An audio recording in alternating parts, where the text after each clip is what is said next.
We'd all be doing it if there was a simple and straightforward approach to unlock the secret of how to become wealthy.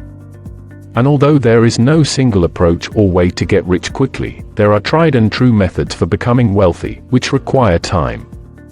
Let's get started on the things you can take right now to boost your income. Before you proceed to step 1, prepare yourself by realizing that your perceptions of money may be incorrect. A lot of us somehow manage to imbue money with weird ideas and cognitive processes that make it appear to be something it isn't. So, what is the truth? How do you make money fast? What are these proven ways anyone can make money and get wealthy? We will be answering all this and more. Hello viewers. Stephen here, and I welcome you to this channel where we talk about investing, business and finance. In today's video, we will be talking about entrepreneurship, investments and employment. And which of them is the best way to make money and get rich. But before we begin, be sure you have subscribed to this channel and smash that like button on this video to support the channel. Thanks for doing that. Now let's begin. So, let's start with step number 1. Number 1, start your own company and sell it later. This is the most efficient and tried method of becoming wealthy. If you can develop a new method to meet consumer demand and turn it into a lucrative business, you've generated real value. It may be a cleaning service, a hair salon, a consulting firm, or an investment bank. Building up the business will most likely take years of hard labor. Because the majority of new enterprises fail, the stakes are enormous. You'll need all of an entrepreneur's abilities, vitality, perseverance, and diligence. However, if you succeed, the potential rewards are enormous. Many of the world's wealthiest people did it this way. Number 2, pay off debt. It's expensive to be in debt, and once you make it a habit, it becomes hard to break. It also has an impact on your overall financial situation. Your net worth is only $300,000 if your assets are worth $1 million and your debt is worth $700,000. So, let's look at the implications of debt on your money. We are starting off with one of the most common forms of debt, a mortgage. If you want to buy a house for $330,000 and put down $30,000, you'll need a loan of $300,000. The total interest paid would be $203,233.94 if the interest rate were 3.8% per year, which is considered modest, and the duration period was 30 years. If you increase the interest rate by a percentage, you'll be looking at tens of thousands of dollars more. If you have a mortgage, raise your payment to make it easier to pay it off. Not only does it feel good to own an asset outright, but it also saves you money on interest. Another common form of debt is car loans. This is a swift debt trap that might drain you of your financial resources. I mention this because it's so easy to go from a $30,000 automobile to a $60,000 car if the bank approves your application. But here's the thing, at a 4.35% interest rate, you'll pay $3,434.80 in total interest over the course of 5 years, versus $6,869.60. Consider what roughly $3,500 may accomplish for you in a smart investment or for your retirement. Get rid of your student loans as soon as possible. Don't hold out hope that they'll be pardoned afterwards. You must make progress as soon as possible, or you will be paying off your student loans when your children attend college. Throwing money at it is the easiest method to come up with a number. Although an extra $50 per month may not seem like much, small increases like these add up over time. Credit cards, when used properly, credit cards are fantastic. The general rule is to never spend more than 30% of your credit limit, and to pay off your bill in full every month. If you don't, most credit cards will charge you exorbitant interest. Consider a 0% credit card if you have a large balance and want to pay it off before the interest-free term ends. Number 3, invest your money the smart way.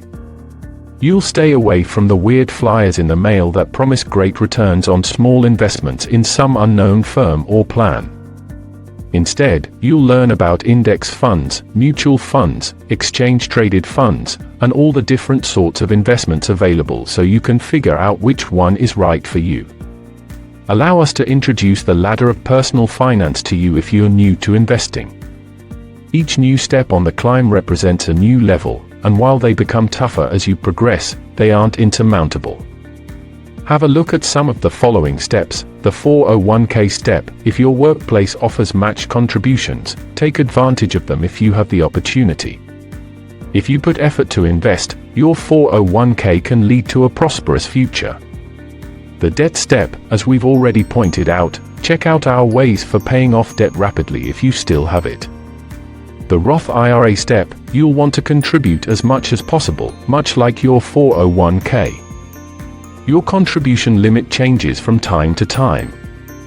You can currently make an annual contribution of up to $6,000. Step 4. Max out your 401k. Saving for retirement is cost-effective, thanks to tax-advantaged programs like the 401k. Make sure you take advantage of these before investing elsewhere. Once you have exhausted all those other investments, you can consider investing in mutual funds and other long-term choices with the extra money you've earned.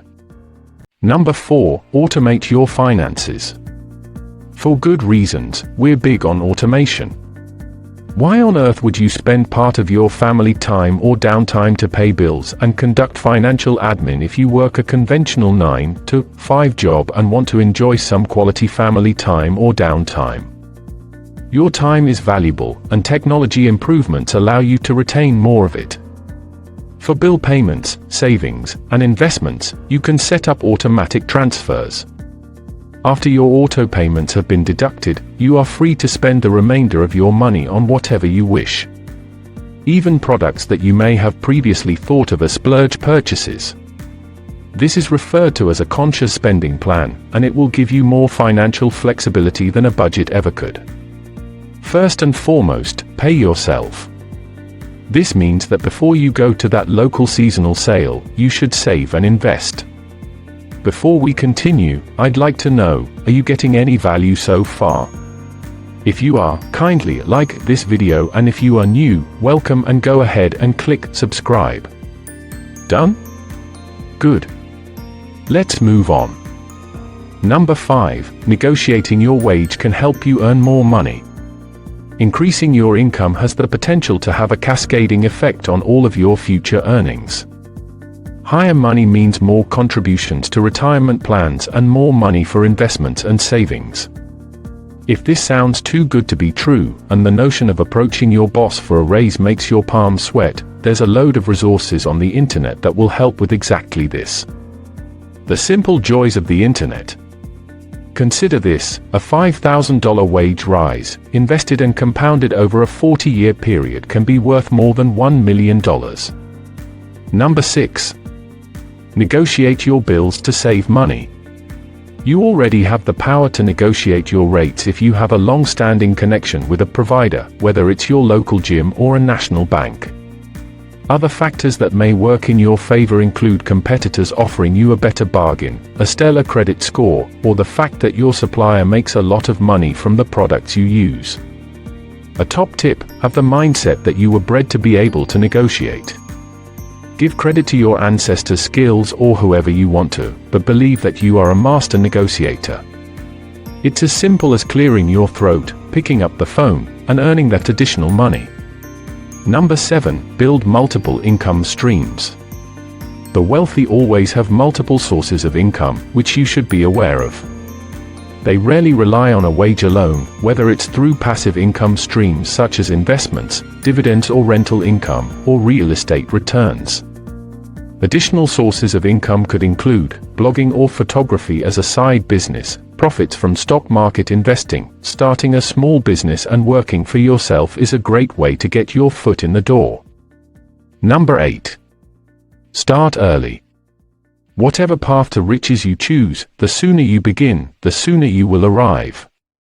You'll also have more time to accumulate and enjoy your money. Don't put it off any longer, get started right away. Saving $1 at 20 years old will be worth $5.84 when you hit 65, assuming a 4% annual return. At the age of 65, if you wait until you're 55, you'll only be paying $1.48. In other words, if you save just $4,500 per year for 45 years, you'll have more than $1 million by the time you hit 65. Number 9. Real estate purchasing and selling. Real estate offers numerous opportunities for profit. You can purchase, renovate, and resell properties. You can purchase land on which to construct new homes, apartments, or commercial structures. You can also rent out multi-unit houses that you have purchased. You may have to borrow money to purchase the property in the first place, so make sure you can pay off your loans while still making a profit. Number 10. Inherit wealth. If all else fails, being born to successful or wealthy parents helps, but if that isn't an option, you could marry up. That always seems to work in the movies. So, let's say you're doing all this, but now, there have to be things you need to avoid, no? So let's see some of those common money attitude pitfalls you should avoid. The hustle trap: if I work harder, I'll make more money, right? Wrong. You might be able to squeeze in an extra hour of overtime or take on more shifts, but at what cost? It is also important to consider your way of life when living a rich existence. You should set up your revenue sources so that you can generate money in a shorter amount of time. Adding a passive income source is a terrific method to do this, but keep in mind that passive income still necessitates some upfront effort. However, it is far more successful than sometimes picking up an hour or two of overtime. I'll have more money if I spend less. Technically, that is probably correct, but it also results in a pretty boring life. While there is some benefit in decreasing costs, it is what you cut that counts. Cutting back on your monthly Netflix subscription may seem like a good idea, but not if it's your only source of amusement. Spending less on items you enjoy, such as that $3 Starbucks coffee, will not make you wealthy. It may help you save money in the short term. What if you were just a little more aware of the things you don't love and cut back on them instead? Finding a smaller apartment at a lower cost because you spend too much time cleaning and too much money on heating is an example. Frugality has its advantages, such as teaching you to appreciate your resources, but it may also drain the life out of you. The idea is to spend less time pondering $3 questions and more time asking the $30,000 ones. There isn't enough money. If you grew up in a family where money was scarce, you may attribute this trait to money as well. But here's the thing: rich people understand that money is as plentiful as the sands on the beach. Adopting an abundance attitude can assist you in realizing that there is enough money in the world to go around, including for you. Last but not least, making money is not a privilege reserved for a select few. Anyone with the courage to do it is welcome to do so. You only have one ace in your sleeve, and it's the choices you make today. Rather than waiting for the proverbial ship to arrive, or risking your entire life on fake winnings, you may make small but major changes to your finances that will have a significant impact on your future financial situation. You should know that you have the right to a secure financial future. Everyone would try to get rich if it were simple. It takes a lot of effort and sacrifice to get there, but once you do, you'll almost certainly agree that it was well worth it. So thank you all so much for watching. But before you go, remember to subscribe to the channel right now, and leave a like for that YouTube algorithm. Thanks, and see you in the next one. Take care, guys.